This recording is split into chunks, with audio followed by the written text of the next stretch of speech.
Gospel according to Matthew, chapter number 5.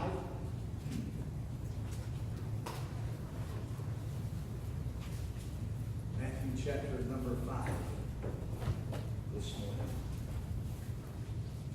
We're going to continue looking at the parables of Christ this morning. And we're going to pick up here in verses 1 through verse number 13 together. The parable given to us this morning is on the 10 virgins, to be wise and foolish. 5, of course, were esteemed to be wise, and 5 were esteemed to be foolish. You remain seated this morning as we read together verses 1 through verse number 13. The Bible says, "Then shall the kingdom of heaven be likened to 10 virgins, which took their lamps and went forth to meet the bridegroom. And 5 of them were wise, and 5 were foolish. They that were foolish took their lamps and took no oil with them. But the wise took oil in their vessels with their lamps. While the bridegroom tarried, they all slumbered and slept. And at midnight there was a cry made, Behold, the bridegroom cometh. Go ye out to meet him. Then all those virgins arose and trimmed their lamps. And the foolish said unto the wise, Give us of your oil, for our lamps are gone out. But the wise answered, saying, Not so, lest there be not enough for us and you. But go ye rather to them that sell, and buy for yourselves. And while they went to buy, the bridegroom came, and they that were ready went in with him to the marriage, and the door was shut. Afterward came also the other virgins, saying, Lord, Lord, open to us. But he answered and said, Verily I say unto you, I know you not. Watch therefore, for you know neither the day nor the hour wherein the Son of Man cometh." Let's bow for a word of prayer. Brother Dylan, would you pray for us before we preach this morning? Yeah, Father, Lord, we come to you this morning. Thank you for allowing us to come sit in your house. Today, Lord, I ask you to get ready to preach.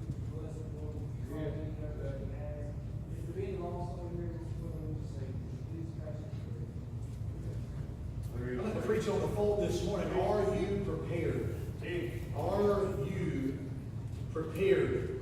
The scriptures are replete with the concept of preparedness. In Exodus chapter 12 and verse number 11, in connection with the first Passover, the Hebrews were instructed to eat it with your loins girded, your shoes on your feet, and your staff in your hand, and ye shall eat it in haste. And such was the command given to the Hebrews on the eve of their being delivered from Egyptian bondage and slavery. They were to be ready or prepared to leave Egypt at a moment's notice. They weren't to wait until the last moments to begin making preparations. They were to prepare aforetime. In a similar tone, the Old Testament prophet Amos pled for his particular congregation to prepare to meet thy God. Again, the idea is very similar. It was not to wait until the last viewed possible moment, but it was to prepare before time. It was to make adequate preparation, preparing for the ultimate day when we will face God in judgment. Jesus urged his followers in Matthew chapter 24 and verse 44 to be ready, for in such an hour as ye think not, the Son of Man cometh. Even Peter in 1 Peter chapter 3 and verse number 15 exhorts the believer to be prepared or to be ready always to give an answer for the hope that lies within us. Preparation, readiness is a continual theme of the scriptures, that we are to be prepared, that we are to be ready. Webster defines the word prepare to make ready beforehand.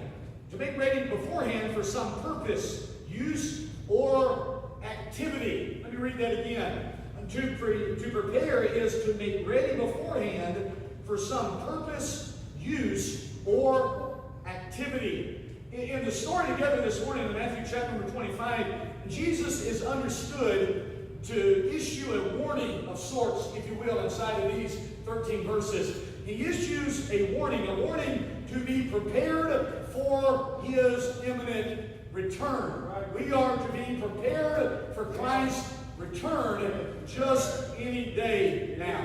Now this morning, before we look into this parable, let me remind us that these stories, these parables, if you will, that we have been studying through on Sunday mornings in 2019, the parables are not allegories. They're not allegories. Every small detail of these stories does not have some mystical meaning, needing some magical key to unlock the hidden meaning to them. In all of these stories, there is one prominent truth to these stories. Most of them are salvific in their content and in the truths that they are portraying.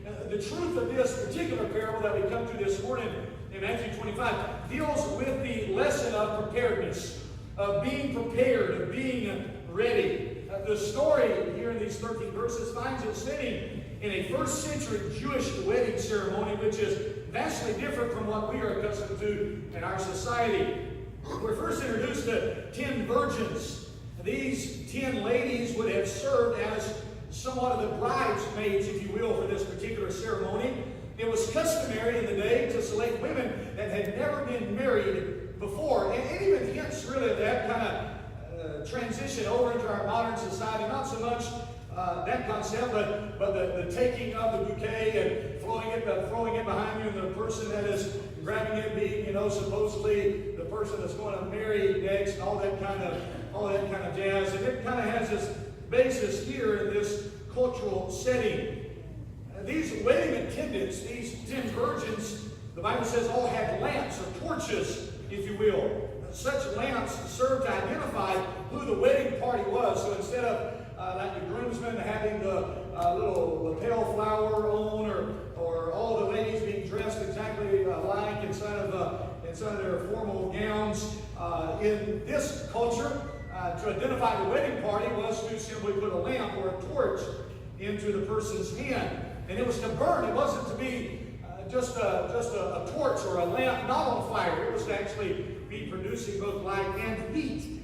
There's a distinction that's made between these 10 virgins. The Bible tells us in verse number 2 that 5 of them are wise and 5 are said to be foolish.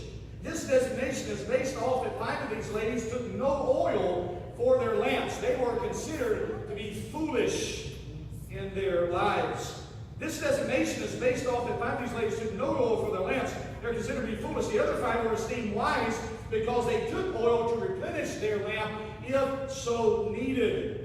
At last, inside of this story, we're told that the bridegroom in verse number 6 was seen making his approach. He had gone to prepare all things for his wife and their new life together, and now, according to their culture, was returning to her to receive her as her tradition of that day went. He was going to receive her unto himself, that where he was, she may be also. It's here at this point inside of the story that the folly, really stupidity, if you will, of these foolish virgins is discovered. Their lamps had ran out of oil, and they had brought none to replenish the supply. Without oil, they had no light. And without light, they had no justification to be allowed into the wedding celebration. In a last-minute rushed attempt, we're told that those foolish virgins rushed into town to buy oil for themselves, but when they return, they find out that they have returned and made preparations too late. The parable closes in verse number 13 with the premier lesson given. If you have your Bible still open there, and Jesus says in verse number 13, "Watch, therefore, for ye know neither the day nor the hour wherein the Son of Man cometh." There's the lesson for us today. We are to make it our priority to be ready when Christ the bridegroom returns to this earth. We are not to procrastinate.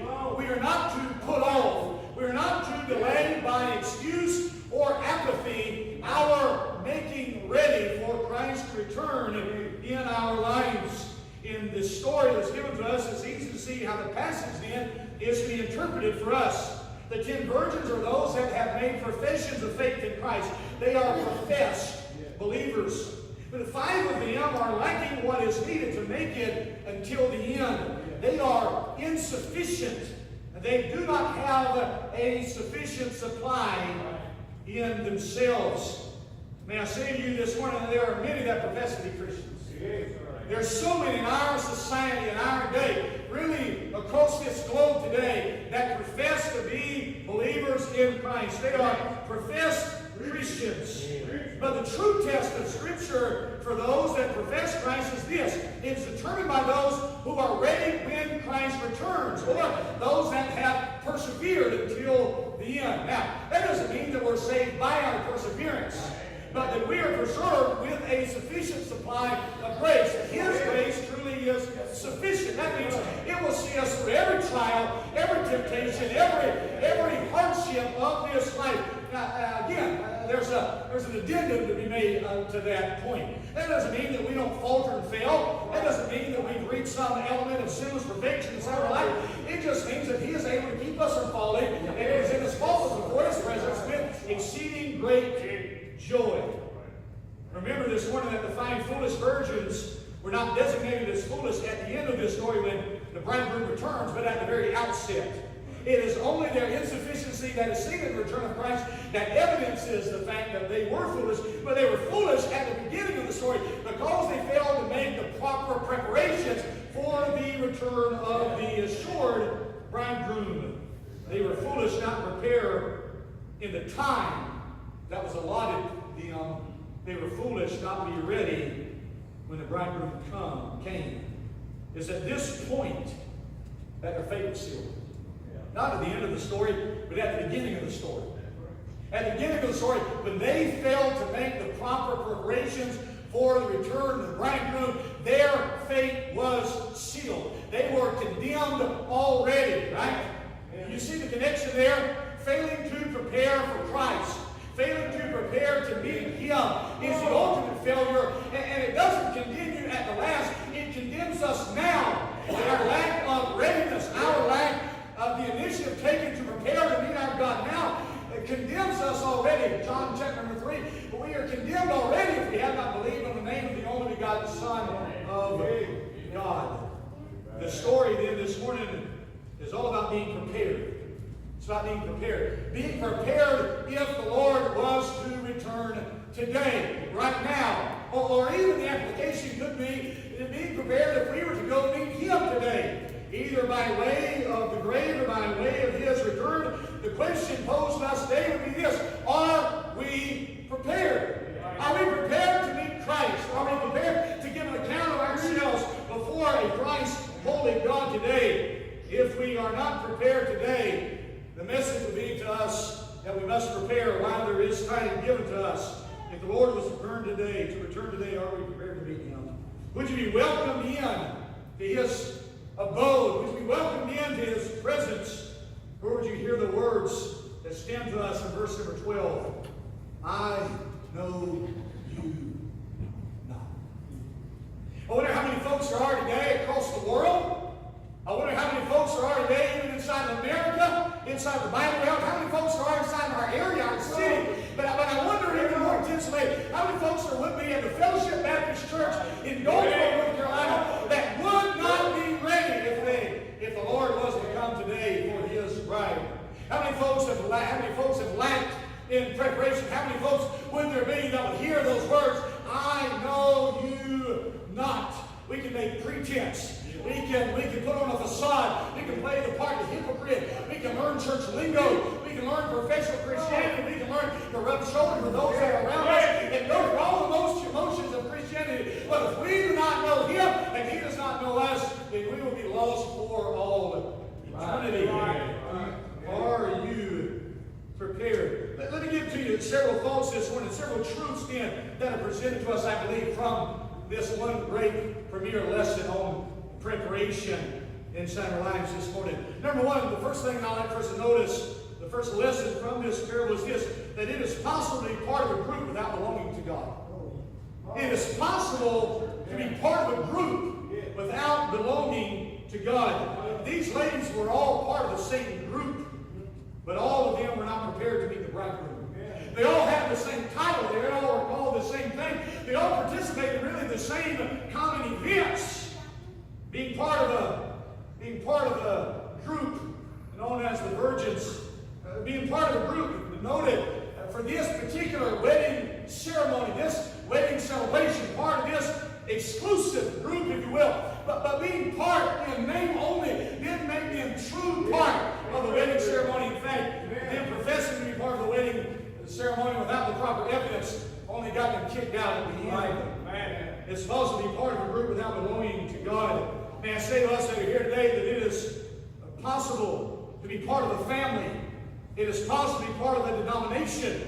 It is possible to be part of a religious organization, to be part of the church or part of the ministry. But this will not gain you access into heaven. There's so many people that think because they belong to a certain family, because they come from a Christian family or Christian sin, or they think because their mom or their dad was a member of some denomination or some church, they think because maybe their mom was a Sunday school teacher or their father a preacher, they think because they have this pedigree that everything is fine with them. But I want you to know this morning that just because you have the last name that you have, and just because the blood that flows in your veins does flow there, that does not make you part of the family of God. It doesn't matter about your mother or your father's religion. It doesn't matter about your husband or your wife or your children or anyone who is around you. You can be part of the family. You can be part of the family of God. You can be part of the denomination. And I want you to know that we're part of the denomination with headquarters in heaven. Headquarters in heaven. We have no convention to look to. But we don't pride ourselves necessarily on that. We're glad that the Lord's the head of the church. And in all things that He might have the preeminence. We're glad about that this morning. But I want you to know, Dr. Stephen, we're Baptists. You walk into this church, you walk into a Baptist church, and you associate with Baptists. We don't believe that Baptists have an exclusive way of salvation. In fact, we refer today that most Baptists we know probably don't have a way of salvation in 2019. We're slitting in days, I believe, of swift coming apostasy.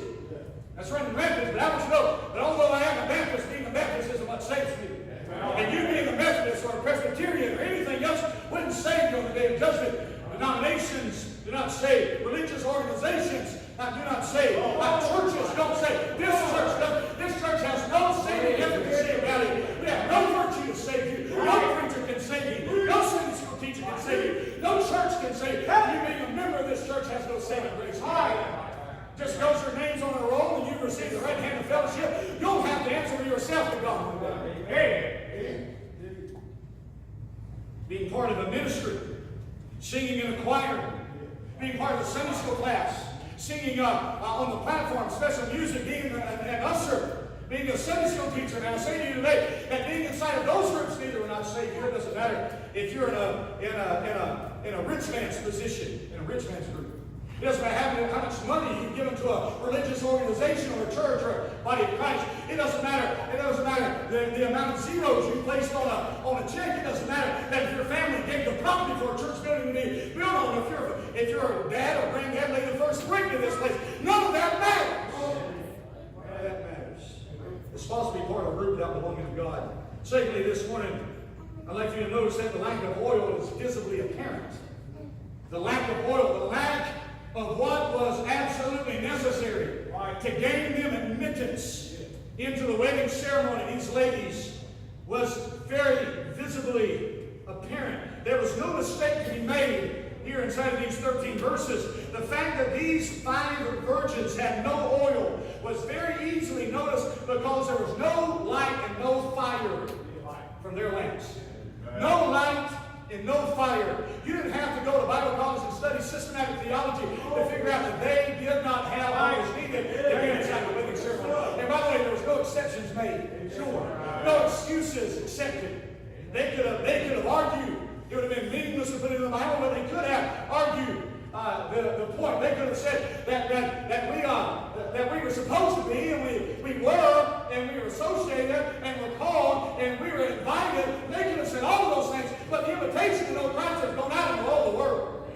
And there's many that profess the name of Christ. But I want you to know that none of the excuses that they could have offered would have availed them anything on this particular day. It was obvious from everyone that was around that those folks didn't have what they needed to have in order to gain the admittance into the wedding celebration and ceremony. May I say to us today that there are many inside our ranks today that claim to be part of the same heritage that we are. They claim to be part of the same inheritance, that the inheritance of the saints. They claim to know Christ. They claim to have a saving relationship with Him. They may even tote a Bible under their arm and be a member of a good Bible-believing church. There's a lot of folks that make the claim. But can I say today that a lot of those that are making the claim today that it is visibly apparent that they do not have what is needed to gain admittance into the courtroom of heaven. Simply calling yourself one doesn't make yourself one. I could call myself an automobile and I could even go inside of a garage this afternoon and that wouldn't make me one. Yeah. I could even learn how to tone my voice and sound like the horn on a car and make the noises that the engine does, but that wouldn't make me one all the less. All the more. And you may name the name of Christ here this morning. You may go through the religious motions, and you may know when to raise your hand and say amen, go to the song book and stand and sit down and say amen at the giving of thanks. You may know all those things, but I want you to know today that it becomes visibly apparent to those that do not belong to the kingdom of God, no matter what they say, no matter how they pretend. It becomes obvious in our text because these ladies had no fire, no light. No light and no fire. Good. I tell you today that we're living in days where folks claim to have citizenship in heaven, and they have no light and no fire. There's no distinction. There's nothing that distinguishes them apart from the rest of society. I want you to know that if God saves you, God changes you. Yeah. I have become so learned this morning that I believe in the humanistic form of salvation. I still believe that if a person gets in Christ, that he becomes a new creature, and that all things are passed away, and all things will come new. And that doesn't deal with your physical characteristics. Right. See, you can learn to dress like us. You can learn in some regards to talk like us and even behave like us, but God doesn't just change the outside of man. In fact, God starts with the inside of man. 2 Corinthians 5:17 deals with the inward disposition of a man. God changes you from the inside out. That's why he said in Romans 7:12, be not conformed to this world, but be transformed by the renewing of your mind, that you may prove, that is, give evidence to what is good and acceptable and the perfect will of God. If God ever does start a work in you, he'll start it on the inside. And he'll start on the inside from within out of the heart of man. There's where the issues of life are. See, we're preaching the social gospel today. We're preaching the gospel that needs a reformers unanimous program propped up beside it, some form of an AA meeting in dry mechanics. We're preaching a humanistic salvation where we teach folks to become Christian. And Jesus said in John chapter 3 to Nicodemus, you don't need to learn anything. You need to get born again. We need the divine birth. You're supposed to get born from God, born from God. And if you ever did get that kind of salvation, if you ever got real kind of salvation, it'd take care of your cussing problem. It'd take care of your drinking problem. It'd take care of every problem. You never had this sin from the inside of you. If you ever did get saved. There's a lot of folks that claim to have it, but they don't have it because there's no light, no fire. They can care less about the things of God. They'd soon go to the beach on a Sunday as they come to the house of God. Right. There's no light. They'd soon drive over the world's crowd. They do any more of the world's crowd than they do the church house. Yeah. They have no light. There's nothing that distinguishes them. Jesus said to his followers, you're the light of the world. That is the whole world. It doesn't matter. Listen, Christianity is a culture. I feel like preaching this morning. Christianity is a culture. It isn't a national religion. Amen. It doesn't matter what part of the world you go into. They'll be able to see Christ in you. You're the light of the world. The whole world will be able to look to you until there's something different. That's why Peter said that you'll be already always give an answer for the reason the hope that lies within us, because the hope on the inside shines on the outside. But there's no light in some of these folks that name the name of Christ. They smoke you and breathe food with them that do. Come on and say amen. Yes, sir. They have no light, have no fire for the things of God. They soon stay out on a Sunday night because they're too tired. But when I'm too tired to get up Monday morning to go to the workplace and make sure Almighty God. Amen. There's no fire for the things of God. You might get the average Baptist church here that go knock on doors and tell somebody about Christ. If they're like it, they're too busy. But everything else, there's no fire shutting our bones. Jeremiah had fire shutting in his bones. Facing imprisonments and beatings all of his life. The weeping prophet, everything seemed like it was going bad for Jeremiah. He got so discouraged at one point. He said, I'm not speaking anymore. I'm not even mentioning his name. But he said, his word was in my heart. His word of fire shut in our bones. God's weary. This poor baby said, I couldn't stay. I want you to know, amen, that if you've ever been born from above, God put a fire on the inside of you. And listen, it may get wicked sometimes. Listen, there may be things that cast shadows in your life. But the fire will not go out.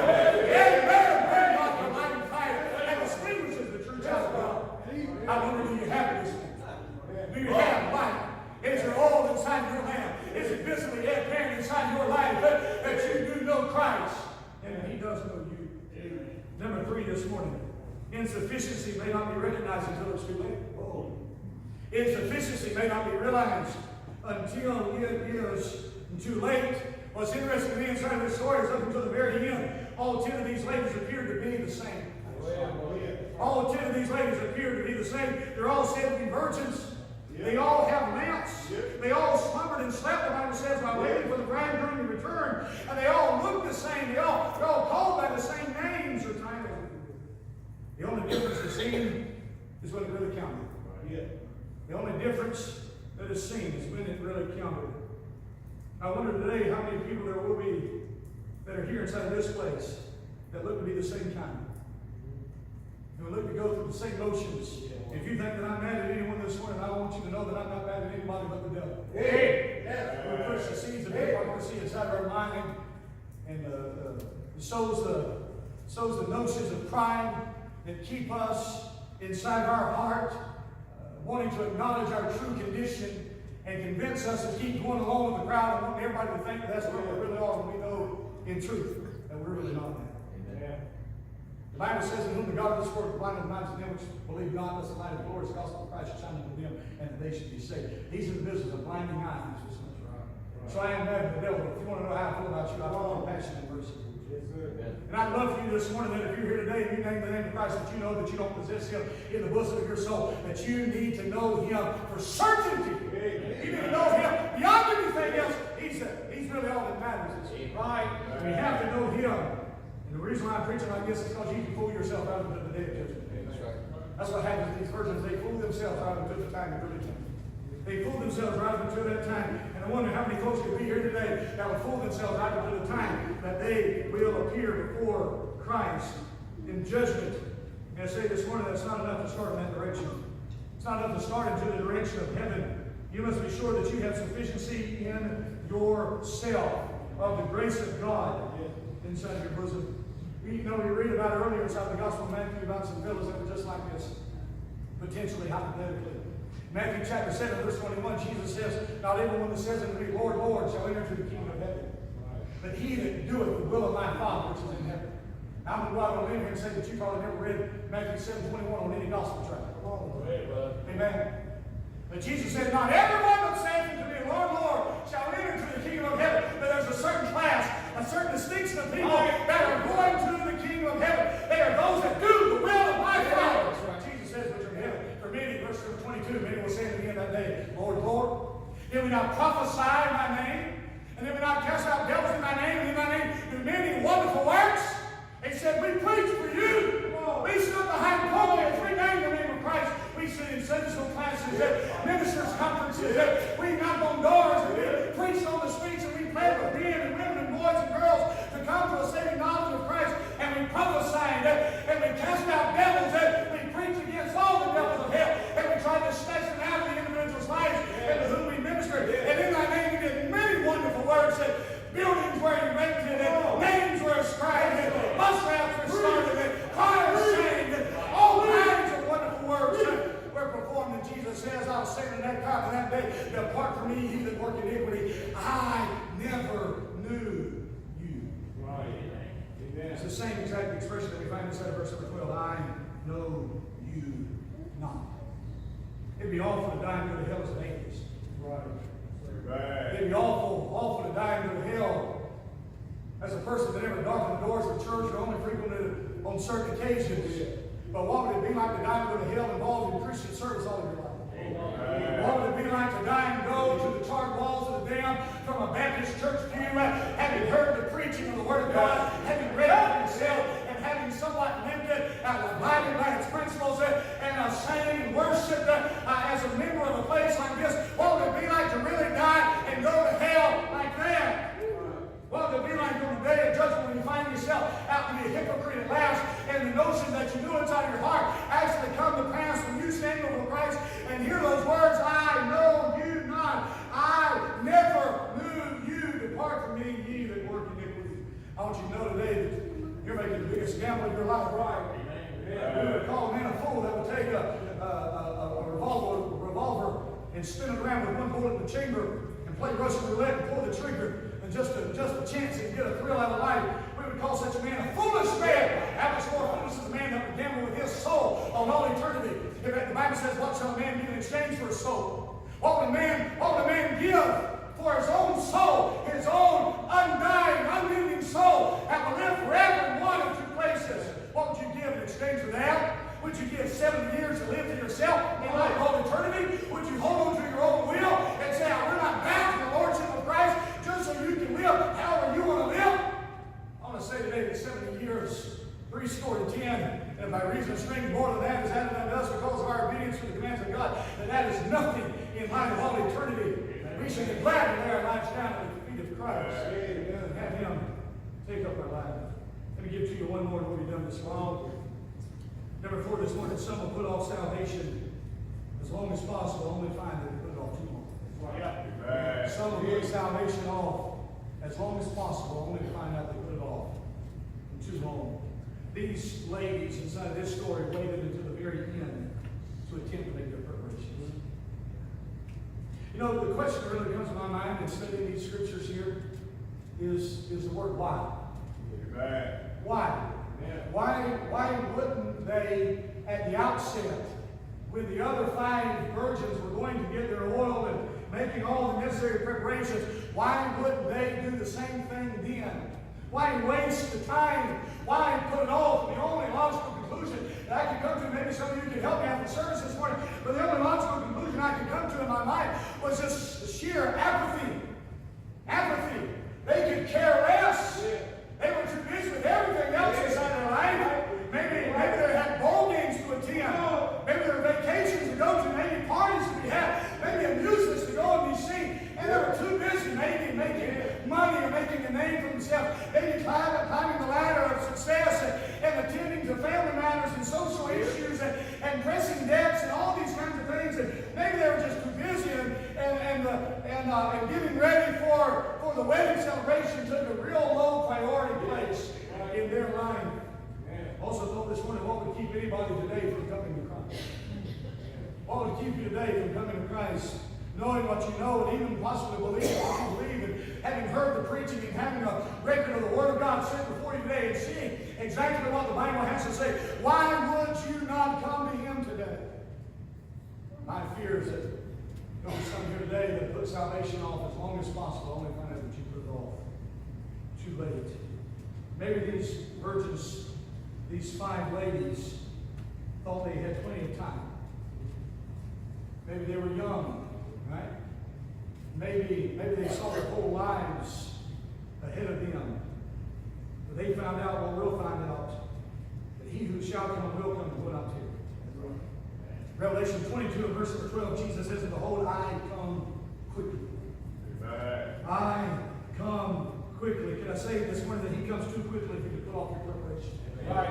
He comes too quickly for you to pull off getting ready to prepare to meet by God. He'll come too fast for your deathbed conversion. He'll come too fast for your last minute decision. He'll come too fast. He comes unawares as a thief is in the night. He'll not announce His coming. You'll not know He's coming. In fact, Jesus said, lo, and men shall say, here is Christ, or there is Christ. Do not believe Him because He comes without the kingdom of God. The Bible says comes without observation.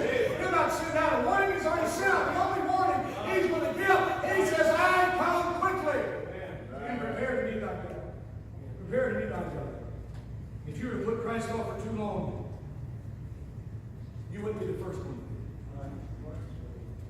In fact, you'll find yourself in a great company of individuals that have done just what you're proposing to do and say in your life if you make plans to put them off again today. People like the likes of Herod, who we read about in Luke 23. The Bible tells us that Herod, of a long time, had wanted to see Christ. When he finally did see Christ, he seemed only really to mock Him and to meet Him in pretense. I wonder, when I read that statement in Luke 23, I wonder if Herod had met Christ when he originally had the notion to. I know it's a hypothetical realm that disseminates the very sovereignty of God, but in my mind, humanly speaking, what would have happened when Herod first took a notion to meet Christ? What if he had sought him out at that point? What if when he had heard John the Baptist preaching that it was not lawful for him to have his brother's wife? What if conviction really settled in and he told his wife to keep her mouth shut, that he wasn't going to imprison or chop the head off from John the Baptist? What if he allowed John to be the forerunner he was intended to be and to lead him to Christ? What if he had went with those intentions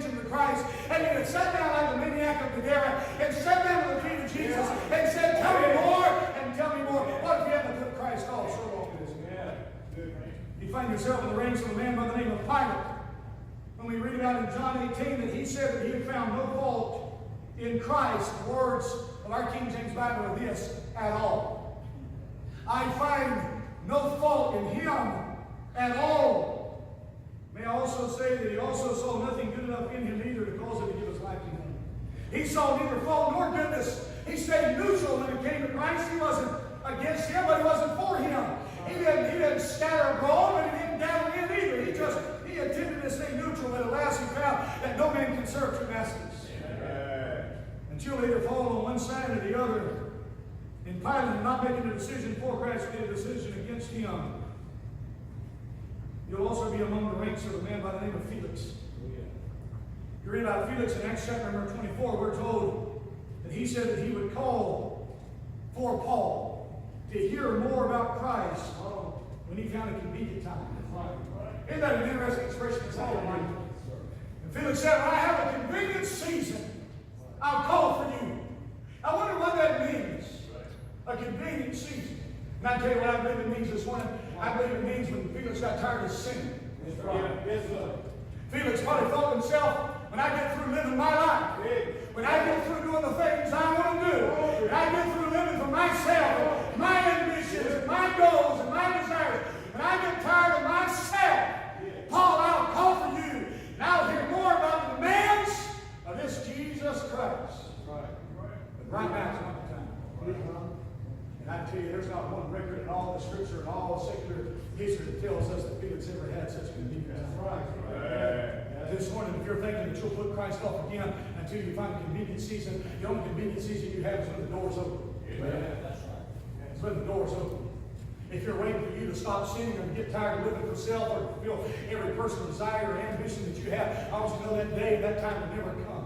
The Bible says the eyes of man are never satisfied. You'll find something to go on to and move on to inside your life. You'll find yourself in a great company of people if you put Christ off too long. I also want to say today that if you were to embrace Christ today while he was giving you the time and grace to do so, that you would also find yourself in a great company.